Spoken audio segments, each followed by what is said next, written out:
प्रधानमंत्री नरेंद्र मोदी जी ने भाषण दिया, उसको देखते हुए जब वो बात कर रहे थे तो उन्हें देखते हुए मेरे मन में ये बात आई। इसी वजह से मेरा ध्यान शहीद रंजीत सिंह के परिवार की ओर गया, जो बहराइच के गांव में रहते हैं। मैं उनसे मिली थी, उनकी पत्नी पर मेरा ध्यान गया। एक मिनट वह जब मैं उनसे मिलने गई, उन्होंने मुझे कहा उनकी एक 19 साल की बेटी है, 13 साल का बच्चा है। तो हमारी बातचीत हुई परिवार वालों से, उन्होंने कुछ ज़्यादा कहा नहीं, चुपचाप बैठी थी। अंत में जब हम जाने वाले थे तो मेरे पास आई, उन्होंने कहा कि मुझे बहुत डर लग रहा है, मैं अपने पति के बिना इन दोनों बच्चों को कैसे संभालूंगी। अपनी बेटी के लिए डर है, हम यहाँ अकेले रह रहे हैं, डर है। किसी वजह से मेरा ध्यान उन पर गया, क्योंकि मैंने सोचा कि वो क्या सोच रहे होंगे कि जिस सरकार के मंत्री के बेटे ने उनके पति को कुचला, जो प्रधानमंत्री उसी दिन, शायद उसके अगले दिन लखनऊ आए, या शायद उसके 1-2 दिन पहले लखनऊ में थे। लखनऊ से उनका घर 15 मिनट में पहुंच सकते थे हेलीकॉप्टर से। तो क्या सोच रहे होंगे कि ये प्रधानमंत्री हमारे यहाँ नहीं आए, कुछ बोला नहीं। उन्होंने पूरी तरह से हथियारों का संरक्षण किया। आज भी उनके साथ मंच पर वो मंत्री खड़े हैं, वो आज माफ़ी मांग रहे हैं जब 600-700 किसान शहीद हो चुके हैं। क्यों मांग रहे हैं? क्या ये देश समझ नहीं रहा है कि चुनाव आ रहे हैं? उनको लग रहा होगा परिस्थितियाँ ठीक नहीं हैं। विधानसभा के चुनाव जो हैं उनका सर्वे आया है, उसमें उनको दिख रहा है कि परिस्थितियाँ ठीक नहीं हैं। तो अब चुनाव से पहले वो माफ़ी मांगने आ गए हैं। तो देखिए, हमें समझना पड़ेगा, जो सरकार है उसके ही नेताओं ने किसानों को क्या क्या नहीं बोला। आंदोलनजीवी, गुंडे, आतंकवादी, देशद्रोही, ये सब किसने कहा? जब ये सब कह रहे थे तो क्या हुआ? प्रधानमंत्री जी चुप क्यों थे? बल्कि उन्होंने आंदोलनजीवी शब्द बोला। जब किसानों की हत्या हो रही थी, जब किसानों को मारा जा रहा था, जब लाठियां बरसाई जा रही थी, जब उनको गिरफ्तार किया जा रहा था, तो कौन कर रहा था? आपकी तो सरकार कर रही थी। आज आप आकर कह रहे हैं कि ये कानून आप रिपील करेंगे, तो हम कैसे भरोसा करें? हम आपकी नीयत पे कैसे भरोसा करें? सब स्पष्ट है, सामने है देश के। मुझे खुशी इस बात की है कि ये सरकार समझ गई है कि इस देश में किसान से बड़ा कोई नहीं। इस देश में अगर एक सरकार किसान को कुचलने की कोशिश करती है और किसान खड़ा हो जाता है, तो उस सरकार को अंत में झुकना ही पड़ेगा। ये सरकार समझ गई। इस बात पर मुझे खुशी है। और मैं कहना चाहती हूँ कि जो किसान शहीद हुए इस पूरे आंदोलन में, कई किसानों के परिवारों से मैं पिछले पूरे साल में मिल रही हूँ, मैं मिली हूँ, मैं उनका दुख समझती हूँ। और हम सबको सबसे पहले उन्हें श्रद्धांजलि देनी चाहिए। अगर सरकार सचमुच सीरियस है तो उनके लिए जो कार्रवाई होनी चाहिए, खासतौर से जो लखीमपुर खीरी में हुआ, उस पर जो कार्रवाई सही ढंग से होनी चाहिए वो करनी चाहिए। मंत्री का बर्खास्त करना चाहिए।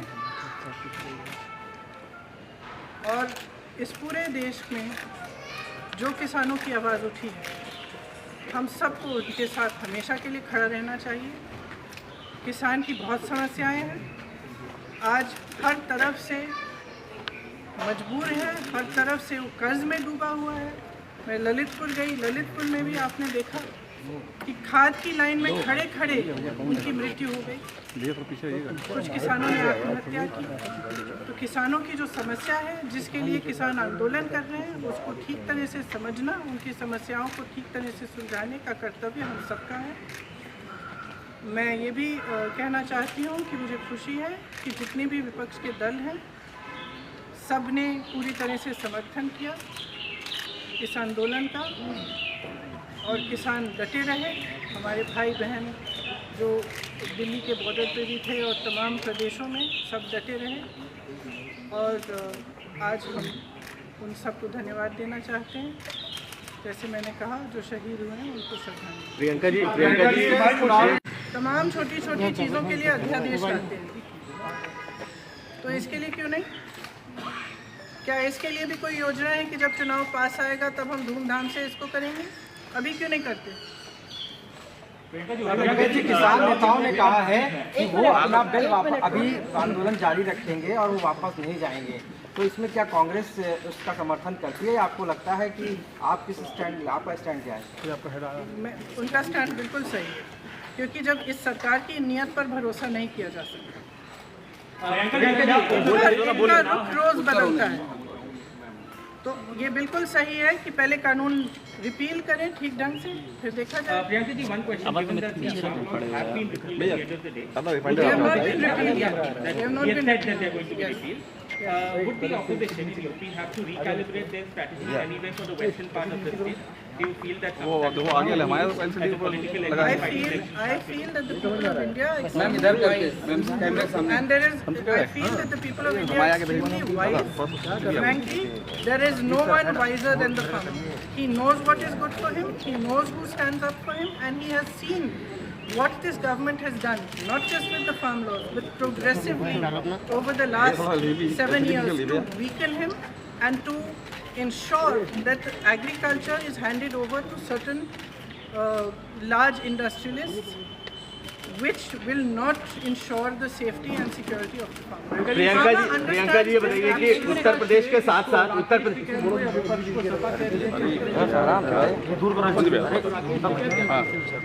देखिए, ये आंदोलन किसानों का था, किसानों का है। अपने हक की लड़ाई किसान लड़े, शहीद किसान हुए। तो मुझे नहीं लगता कि किसी भी राजनीतिक पार्टी को इसका श्रेय लेने की कोशिश भी करनी चाहिए, वो उचित नहीं है। किसानों का ये आंदोलन है, हम सब किसानों का समर्थन हम सब ने किया, हम सब उनके साथ डटे रहे, हम सब उनके साथ खड़े रहे। लेकिन जिसका आंदोलन है, जिसने किया है, उसी का। प्रियंका जी उत्तर प्रदेश और पंजाब दोनों के चुनाव है, एक एक करके ले लीजिए प्लीज सवाल, ऐसे नहीं आ पाएगा। आप बोलिए। मैं कह रहा प्रियंका जी कि उत्तर प्रदेश नीचे करो यार, भैया देखो भैया, ट्राइपॉड नीचे करो मेरा भाई, तुम कहाँ है यार? कहा था पहले नीचे रहो यार। दादा आप ले आ गए भाई। अरे यार हम जो आज हुआ है, पूरी तरह से इसमें देख रहे हैं, वो हमारे पीछे जीत है और अहंकार की हार। तो सरकार समझ रही है कि जब देशवासी, जब किसान खड़ा हो जाता है, जब डटा रहता है, तो उसी को झुकना पड़ता है। और ये मेरी तो आशा है कि आगे भी जो गलत कार्य ये सरकार करती है, जो गलत कानून लाती है, उनका विरोध होना चाहिए और सबको एकजुट होकर खड़ा होना चाहिए और सरकार को झुकना ही पड़ेगा। मेरे भाई ने शायद पिछले साल ही कहा था, एक बयान दिया था, अंत में सरकार को झुकना ही पड़ेगा, क्योंकि किसान की जो शक्ति है इस देश में सबसे बड़ी शक्ति है। भाई देखो हम तो अन्नदाता है इस देश प्रियंका जी ये देश किसानों ने बनाया। दादा थोड़ा सा उत्तर प्रदेश और पंजाब दोनों जगह चुनाव है। प्लीज पंजाब पर क्या अभी भी जब वो अपने एक तरह से जो उन्होंने गलत किया है उसको पहचान रहे हैं, इसीलिए वो आज भाषण दिया उन्होंने। लेकिन अभी भी ये एक फ़र्क बनाना चाहते हैं कि ये किसान जो आंदोलन कर रहे हैं ये अलग हैं और बाकी देश के किसान अलग हैं। ये बात बिल्कुल गलत है। पूरा देश का किसान एक है। आज देश में एक भी किसान नहीं है जो प्रताड़ित नहीं है, एक भी किसान नहीं है जिसकी बड़ी बड़ी समस्याएं नहीं हैं, जो कर्ज में नहीं डूब रहा है हो या किसी और वजह से दिक्कत उसको नहीं आ रही हो। आपने देखा पेट्रोल और डीजल के दाम क्या हैं। डीजल के दाम का सबसे बड़ा प्रभाव किस पर होता है? खाद मिल नहीं रही है, खाद की लाइन में लोग गुजर रहे हैं। देखिए, जनता में बहुत विवेक है, जनता सब कुछ समझ रही है। Priyanka ji, several farmers have lost their lives और due to इतना this समय protest. क्यों इंतजार किया? इतना समय क्यों इंतजार किया? आप आज तक तो आप कुछ नहीं बोले, एक बार आप बॉर्डर पे नहीं गए, एक बार किसानों से मिलने नहीं गए, एक बार बातचीत नहीं की, जहाँ हत्याएं हो रही हैं वहाँ भी नहीं गया, इतना पास आकर नहीं गए, तो आज अचानक क्या हो गया? स्पष्ट है चुनाव आ रहा है। प्रधानमंत्री जी ने माफी तो मांगा, लेकिन एक बार भी जो लोग 500-700 किसान शहीद हुए 1.5 साल के पूरे आंदोलन में, उनके लिए वो श्रद्धांजलि नहीं दी है, उनकी बात नहीं आई है, उनके फैमिलीज की बात नहीं आई। क्या वही मैं कह रही हूँ कि सबसे पहले तो उन्हें श्रद्धांजलि दीजिए जो शहीद हुए हैं, उनके परिवारों पर आज भी क्या बीत रही है। उन्होंने अपने पूरे भाषण में एक बात कही, उन्होंने सबसे पहले स्वागत करने वालों में हैं, एक तरीके से वो बीजेपी के साथ जा रहे हैं। इससे आपको कुछ समझना चाहिए। आप देखिए, पंजाब की जनता में बहुत विवेक है। पंजाब को किसानों ने बनाया है, किसान सब कुछ समझता है, मुझे समझाने की कोई ज़रूरत नहीं है, वो सब समझते हैं कि क्या हो रहा है, सब देख रहे हैं, पूरा देश देख रहा है कि किस तरह से राजनीति हो रही है। प्रियंका जी, क्या आने वाले जो चुनाव हैं, उसको देखते हुए फैसला लिया गया है? आने वाले जो राज्यों में चुनाव है, क्या इसी वजह से इसका सवाल का जवाब दे दिया गया है। मैं कह सकती हूँ ये बहुत ही स्पष्ट है कि जो चुनाव की परिस्थितियाँ हैं उनको देखते